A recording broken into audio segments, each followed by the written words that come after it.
여러분 안녕하십니까, 강신업 변호사입니다.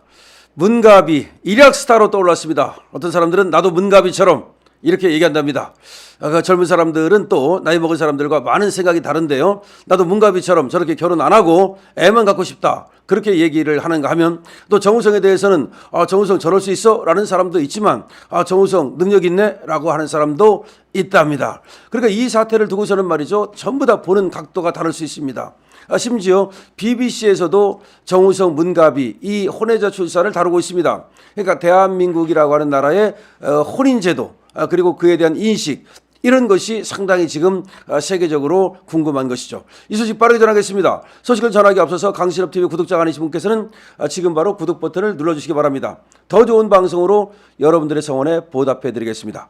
자, 문갑이 섬소녀였다고 그러는데요, 그야말로 일약 스타가 됐는데 자기 노력도 굉장했다고 그래요. 그러니까 섬에서 태어나가지고서 그 다음에 또 상업 여자고등학교를 다니고, 그 다음에 또 모델이 되고, 미국 가서 말이죠, 그 다음에 자기를 갖다 굉장히 상당히 이렇게 가혹할 정도로 훈련시켜가지고 세계적인 그런 탑 모델이 됐다, 이런 얘기도 있습니다. 그러다가 최근 4년간은 활동이 없었는데 갑자기 정우성의 애를 낳은 그런 여자로서 등장을 한 겁니다. 그러니까 사람들에게 엄청나게 지금 충격으로 다가오고 있는 것인데요.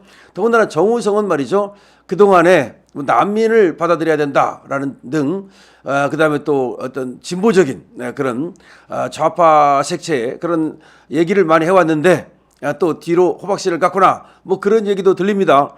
하지만 정우성이 어쨌든 간에 애를 끝까지 책임지겠다라고 하면서 정우성에 대한 비난은 상당히 그래도 줄어들고 있는 것 같습니다.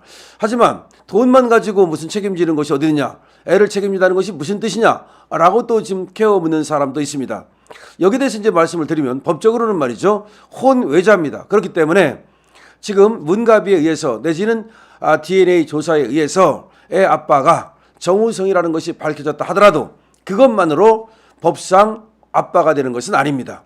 법상 아빠가 되기 위해서는 인지라고 하는 절차가 필요합니다. 정우성이가, 그러니까 문갑이가 낳은 애를 내 애다라고 인정하는 것을 인지라고 합니다. 만약 정우성이가 인정을 안 하면 오히려 저 애기 측에서, 문갑이 측에서 인정을 해달라고 소송을 걸 수 있는데, 이번에는 쿨하게 정우성이가 인정을 했기 때문에 이거는 이제 인지를 했다고 볼 수 있는 것이고, 그래서 정우성의 호적에 올리는 것도 가능합니다. 그리고 문갑이의 호적에 올리는 것도 가능합니다.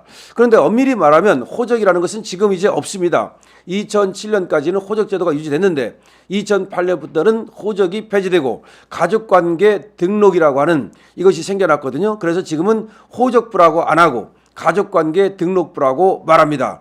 여기에다 이제 올리는 것이 가능합니다. 그러니까 결혼을 안 한다 하더라도 자기의 자로 올릴 수 있다는 얘기가 됩니다. 그 다음에 성은 누구의 성을 따른 것일까 굉장히 궁금해하는데요, 둘 다 가능합니다. 과거에는 말이죠, 이 호적법에 의해서 부의 성을 따르도록 돼 있었습니다. 하지만 지금은 선택이 가능합니다. 그래서 정 씨를 따를 수도 있고 문 씨를 따를 수도 있는데요, 과거에 말이죠, 최진실이가 이 조 씨를 갖다가 최 씨로 바꿨던 거 기억나실 겁니다. 그러니까 어머니의 성을 따르는 것도 가능하다라는 겁니다. 양육비는 어떻게 되는지를 궁금해하는데요, 양육비는 말이죠, 자, 안 키우는 쪽에서 키우는 쪽에 주는 겁니다. 그래서 만약에 이 애를 정우성이가 데려다 키운다면, 그렇다면 정우성이가 양육비를 줄 필요가 없는 겁니다. 그때는 오히려 반대로 문갑이가 정우성한테 양육비를 줘야 됩니다. 근데 문갑이가 키우게 되면 정우성 쪽에서 양육비를 주게 되는데요, 이거는 미성년일 때만 주는 겁니다. 성년이 되고 나서도 양육비를 주는 것은 법적으로 아닙니다. 나중에 자기가 알아서 주는 것이야 변론으로 하고, 법적으로는 미성년일 때만 줍니다. 자, 그 다음에 양육비는 한 번에 얼마 정해졌다 해서 계속 쭉 가는 게 아닙니다. 그러니까 아기 때는 200만 원 주다가도 나중에 고등학생이 되면 학원비가 많이 든다, 그러면 500만 원 줄 수도 있는 겁니다. 그럼 양육비를 그렇게 많이 줍니까? 그거는 얼마나 버는지, 그 사람의 재산이 얼마나 되는지 이런 거에 따라 다릅니다. 그러니까 한 달에 100만 원 버는데 100만 원 양육비를 줄 수는 없잖아요. 하지만 한 달에 1억을 번다면 양육비를 300만 원, 500만 원 줘도 문제가 없겠죠. 그래서 지금 정우성 정도 되면 약 300만 원까지는 양육비를 줘야 될 것이다, 이런 말이 나오는 겁니다. 근데 지금 상황으로 봐서는 아무래도 문갑이가 애를 키울 것으로 보이기 때문에 정우성이가 문갑이한테 양육비를 줄 것으로 보입니다. 그 다음에 야중에 상속은 어떻게 되느냐, 이걸 또 궁금해하는 분들이 있습니다.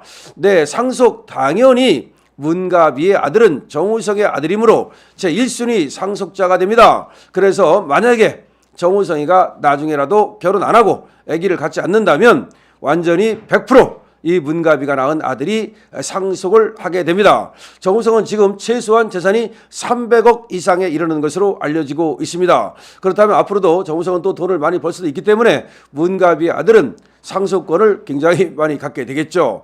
그래서 돈을 많이 받을 수 있게 되겠죠. 그렇지만 지금 그것은 먼 얘기입니다. 정우성이 아직도 50배에 불과하고 그 다음에 또 이 상속이라는 것은 지금 얘기하기는 이릅니다. 정우성에게 앞으로 또 결혼할지 내지는 또 자식이 생길지 모르기 때문에 그때는 이제 상속은 받다 하더라도 상속 비율이 달라질 수 있겠죠. 다만 정우성이가 예를 들어서 문가비가 혼자 애를 키우는 것이 어렵다고 생각을 하면은 증여를 해줄 수도 있습니다. 그러니까 문가비한테 재산을 얼마를 떼주는 거 증여를 해줄 수도 있고 아니면은 미리 말이죠 이 문가비의 아들에게 자기 아들에게 또 증여를 해줄 수도 있겠죠. 그러니까 상속은 죽어야 생기는 것이니까 그 전에 죽기 전에 재산을 주는 것은 증여라고 합니다. 이 증여도 가능하다 이렇게 말할 수 있겠습니다.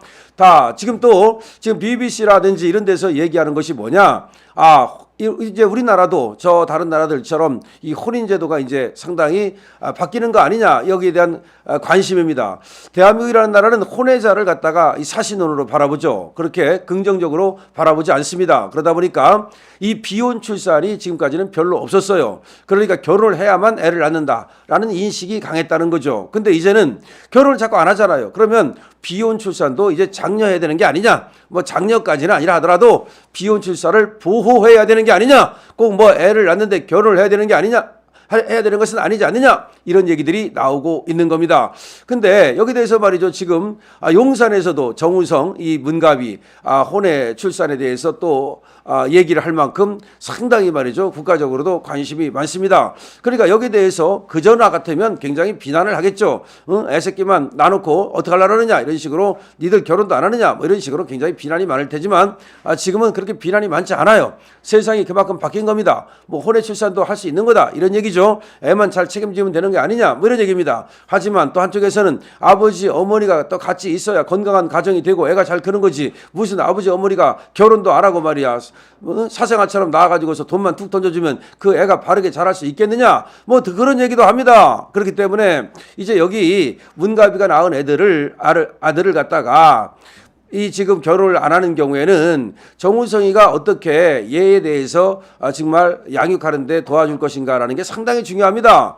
원래 이혼을 하더라도 면접 교섭권이라 그래가지고서 안 키우는 쪽에서 또 이 키우는 쪽에 그 연락을 해가지고 같이 그래서 또 자기 아들 딸을 또 만나는 이 면접 교섭이라는 게 있거든요. 근데 이것도 거기에 준해서 말이죠. 이 정우성이는 정기적으로 이 아들을 만나가지고서 또 키우는 것을 협조를 해야 될 겁니다. 그러니까 나놓고 나서 나 모르겠다 돈만 딱 던져주겠다 그럴 가능성도 없는 건 아니에요. 그런데 그렇게 될 경우에는 상당히 애가 제대로 못 클 가능성도 있지 않습니까? 근데 가장 좋은 방법은 둘이 다시 결혼을 하는 겁니다.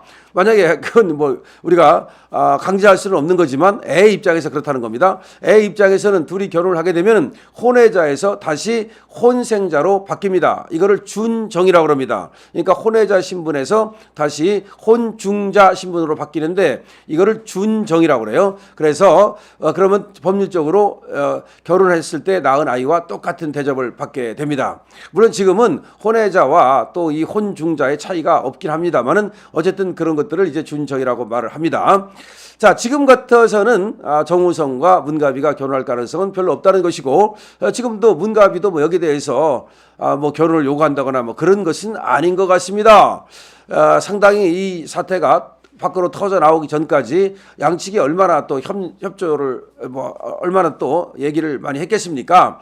얼마나 또 많은 갈등이 있었겠습니까? 그러니까 아마 서로 이제 이거를 두고서 갈등이 있었을 거고 아마 많이 협의를 했을 거예요. 그러다가 이게 안 되면서 잘 이게 터져 나왔다고 봐야 되는데 그렇다면 앞으로도 두 사람이 뭐 결혼을 한다거나 그럴 가능성은 없어 보입니다. 정우성이 또 그렇게 뭐 결혼 좀 잘 안 맞는 스타일 같기도 하고 어쨌든 그렇습니다.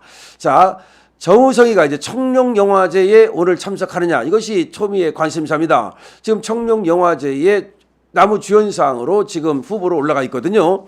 그래서 오늘 청룡영화제가 KBS홀에서 열리는데 여기에 참석할 것이냐, 지금 참석 안 할 것이냐, 여러분들 어떻게 생각하십니까? 참석한다고 생각하면 참석, 참석 안 한다고 생각하면 불참석, 이렇게 적어주시고, 정우성, 문갑이 이 사태에 대해서, 뭐 사태라고 하기보다도 이런 혼외자 출석에 대해서 여러분들은 어떤 생각을 가지고 계십니까? 혼외자도 좋다, 안 된다, 또 문갑이 어떻다, 정우성 어떻다, 어떤 얘기도 좋습니다. 여러분들의 의견을 많이 댓글로 남겨주시기 바랍니다. 강신업 기부입니다.